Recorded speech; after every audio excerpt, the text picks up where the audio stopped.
Christian living? Do we believe because somebody else taught us some authority, or do we believe because we've come to think and reason and examine the evidence for ourselves and it makes sense and it works that way? So then do we base our beliefs on experimentation, on experiments? How do we balance your personal experience and your feelings on matters with experiment, which some might say is scientific? How do we balance that in life? Well, here's one of the founders of the SDA Church, and she wrote this. See if you agree or disagree with this. And as you hear this, ask the question of yourself, does this method that is being described here, does it lead a person towards superstitious, nonsense believing, or healthy, reality-based believing? Which, if you follow this method being described here, which type of direction do you go in your formation of your beliefs? And by the way, this was written in 1871 to a woman who was struggling with some health problems.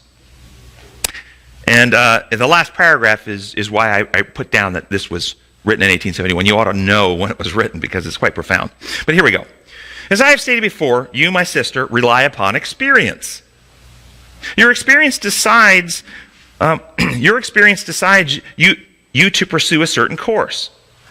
But that which many term experience is not experience at all. It is simply habit, a mere indulgence, blindly and frequently ignorantly followed with a firm, set determination, and without intelligent thought or inquiry relative to the laws at work in the accomplishment of the result. Real experience is a variety of careful experiments made with the mind free from prejudice and uncontrolled by previously established opinions and habits. Pause right there. Did you hear what that is? We have an open mind. We go in without presuming to know what the answer will be, but with an honest heart seeking to see how reality actually works. We're going to test and taste and see, or test and see that the Lord is good. Check it out. An experiment. Okay, keep going with the quote. The results are marked with careful solicitude and an anxious desire to learn, to improve, and to reform on every habit that is not in harmony with physical and moral laws. What kind of laws do you think are being described and talked about here? These are design laws. You can't test experimentally impose laws. You can only test experimentally design laws. Does that make sense? Okay, we'll keep going. The idea of others gainsaying what you have learned by experience seems to you to be folly and even cruelty itself.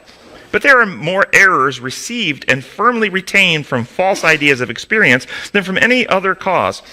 For the reason that what is generally termed experience is not experience at all, because there has never been a fair trial by actual experiment and thorough investigation with a knowledge of the principles involved in the action.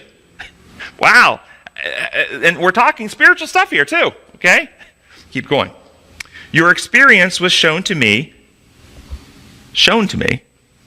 to be as not reliable because it is opposed to natural law. It is in conflict with the unchanging principles of nature. Superstition, my dear sister, arising from a diseased imagination, arrays you in conflict with science and principle.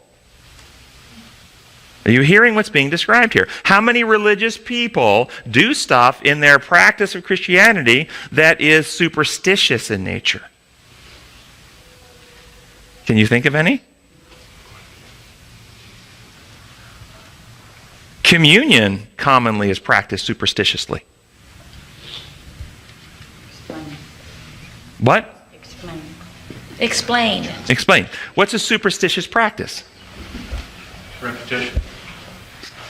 Superstitious. Believing something is happening from the material itself, the wafer, the wine, somehow has some qualities or components that will actually, when I partake, does something to me magically. Well, okay, there would be one form of it, but it's not the only one. Transubstantiation. It becomes the literal flesh of Jesus. That's superstition. But others, I can't be saved unless I take the communion wafer. And the communion wafer is what cleanses me. That's superstition.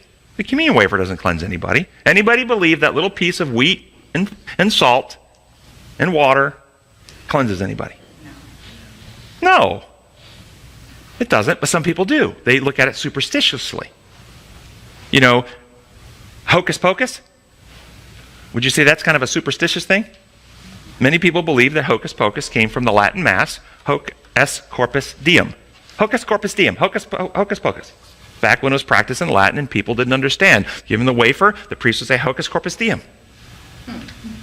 Hocus pocus. It's magic. Something's magic. We don't know what's going on here, but something's going on. Superstition. Superstition, my dear sister. Okay, conflict. Okay. Keep going. There are many invalids today who will remain so because they cannot be convinced that their experience is not reliable. The brain is the capital of the body, the seat of all nervous forces and of mental action. The nerves proceeding from the brain control the body. By the brain nerves, mental impressions are conveyed to all the nerves of the body as by telegraph wires, and they control the vital actions of every part of the system.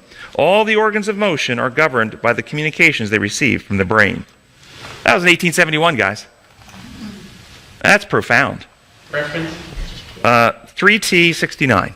3 Testimonies 69. So what did you hear being described? Did you hear scientific method being described? How many theology professors are willing to apply this? I've actually brought this up with some, and they became very righteously superior and said that the Bible supersedes science and cannot be submitted to it.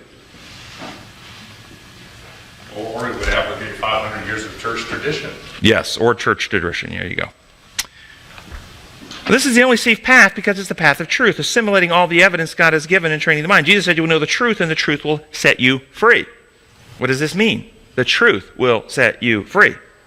The legal view interprets this as the truth that Jesus paid your legal debt, and when you accept his payment, then it is applied to your heavenly account, and you are set free from the punishment God would inflict upon you if you don't get that payment. But since you've accepted the true payment, then you're set free from the punishment.